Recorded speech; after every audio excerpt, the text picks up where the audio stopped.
சமீப காலமாக அதிமுக எம்எல்ஏக்கள் தான் தாவேகாவில் சேர்ந்து வந்தார்கள். அதில் தலைகீழா மாற்றம் ஏற்பட போகிறது. இதுவரை திமுக எம்எல்ஏக்கள் யாரும் விஜய் கட்சியில் இணையவில்லை. அது நடக்கும் போல் தெரிகிறது. அதை பற்றி பார்க்கலாம் இந்த செய்தி தொகுப்பில்.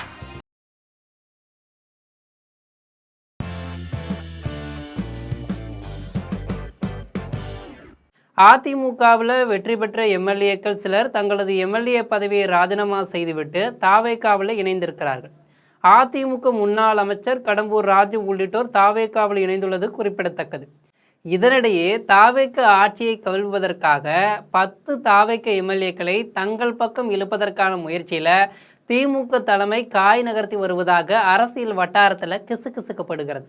இந்த நிலையில் அதிமுக உள்ளிட்ட மாற்று கட்சியினரை சேர்த்து வந்த தாவேக திமுகவினரை தாவேகாவுக்கு இழுக்கும் முயற்சியில் இறங்கி உள்ளதாக சொல்கிறார். இதற்காக அதிருப்தி நிதி நெருக்கடியில் இருக்கும் திமுக எம்எல்ஏக்களுக்கு வலை வீசும் முயற்சியில் தாவேக இறங்கி இருப்பதாகவும் சொல்லப்படுகிறது. இதற்கு அச்சாரமாகத்தான் பேராவூரணி திமுக எம்எல்ஏ அசோக்குமார் கடும் நிதி நெருக்கடியில் இருக்காப்புல. தேர்தலுக்கு கணக்கு பார்க்காமல் செலவு செய்ததால் பல கோடி கடனில் இருக்கிறார் என்கிறார்கள். இதனால் அசோக்குமாரை தங்கள் பக்கம் இழுத்து திமுகவுக்கு அதிர்ச்சி கொடுக்க தாவேக தலைமை அமைச்சர் ஒருவர் மூலம் முயற்சி செய்வதாகவும் பேசப்படுகிறது. இந்த விவகாரம் டெல்டா அரசியலில் பேசுபொருளாகி இருக்கிறது. திமுகவின் தீவிர விசுவாசி அசோக்குமார் தொகுதிக்குள் தனக்கென தனி செல்வாக்குடன் வலம் வந்தவர். பல்வேறு பதவிகளை கட்சியில் வகித்தவர். பேராவூரணி பேரூராட்சி சேர்மனாகவும் இருந்திருக்காப்புல. 2016 சட்டமன்ற தேர்தலில் திமுக தலைமை பேராவூரணியில் அசோக்குமாரை களமிறக்கியது.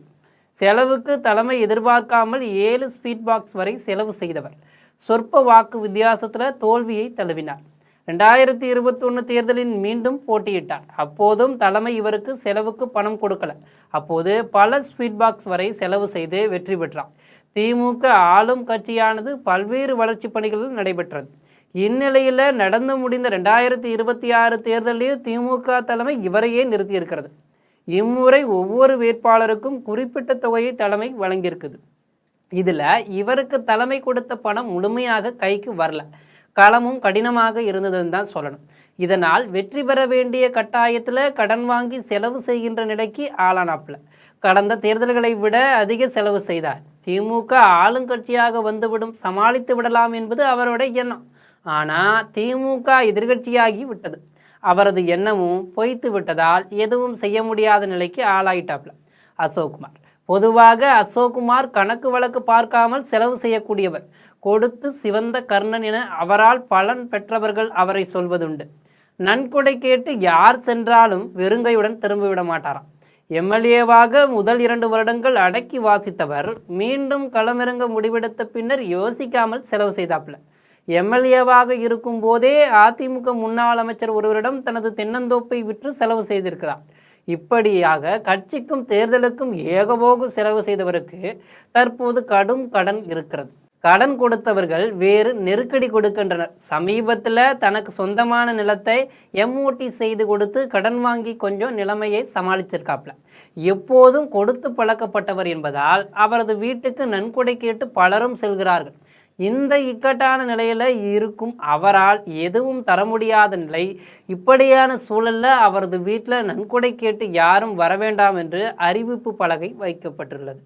இதில் அசோக்குமாருக்கு விருப்பமில்லை. அவரது குடும்பத்தினர் வைத்திருப்பதாகவும் சொல்கிறாங்க.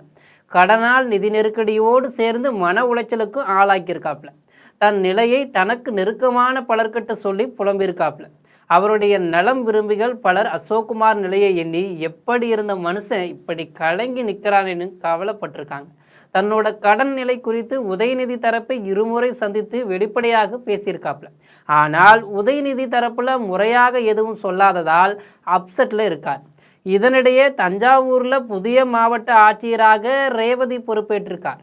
திமுக முன்னாள் அமைச்சர் கோவி செலியன் தலைமையில் திமுக எம்எல்ஏக்கள் உள்ளிட்ட பல மாவட்ட ஆட்சியரை மரியாதை நிமித்தமாக சந்தித்திருக்கிறார். உடல்நிலை சரியில்லாததால் அசோக்குமாரால் அப்போது செல்ல முடியவில்லை.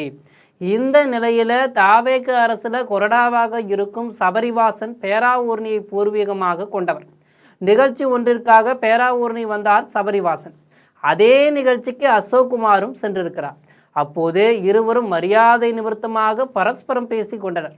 இவற்றையெல்லாம் சேர்த்து அசோக்குமாருக்கு வேண்டாதவர்கள் அவர் தாவேக்காவில் இணையப் போவதாகவும் இதற்காக பெரும் தொகை கேட்டுள்ளார் என்றும் வதந்தியை பரப்புகின்றனர். பெரும் கடன் அசோக்குமார் கழுத்தை நெரிப்பது உண்மைதான். அதிலிருந்து வெளிப்பட முடியாமல் சிலந்தி வலையில் சிக்கியவராக தவிக்கிறார். தன் நிலையை வெளிப்படையாக பேச முடியவில்லை. திமுக தன்னை காப்பாற்றும் என்ற முழு நம்பிக்கையில் இருக்கார். ஸ்டாலின், உதயநிதி ஆகியோர் இதில் தலையிட்டு கட்சிக்காக உழைத்த அவரை காக்க வேண்டும் என்பதுதான் பலரது எண்ணமாக இருக்கு. கடனில் இருந்து அசோக்குமார் கரை சேரவில்லை என்றால், திமுக அவரை காக்கவில்லை என்றால் அவர் முடிவு என்னவாக இருக்கும் என்று தெரியல. தனக்கு அடையாளம் கொடுத்தது, தன்னை ஆளாக்கியது திமுக. ஒருபோதும் அசோக்குமார் மாற்று கட்சிக்கு செல்ல மாட்டார். அவர் கடனில் இருப்பதும் உண்மைதான்.